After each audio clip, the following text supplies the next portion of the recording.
একটু খেয়াল করে দেখ। আমি যে জায়গায় আসলে শান্তি পাই সেই জায়গাটা হলো আমার বাবা মার কবর। মানুষকে দেখানোর জন্য ভিডিও করি না, আমি আমার বাবা মাকে অনেক ভালোবাসছিলাম। হারাই গেছে 1.5 বছর হয়েছে। কেউ বাবা মার মতো ভালোবাসে না পৃথিবীতে, কেউ নেই। কেউ বলবে না যে খাইছো বা খাও নাই। ওই হলো আমার বাবার কবর, এই হলো আমার মার কবর।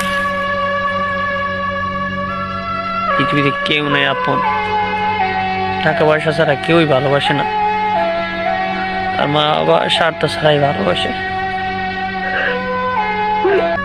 চলে গেছে, অনেক দিন হয়েছে, কেউ নাই বলার মতো ভালো আছো কিনা।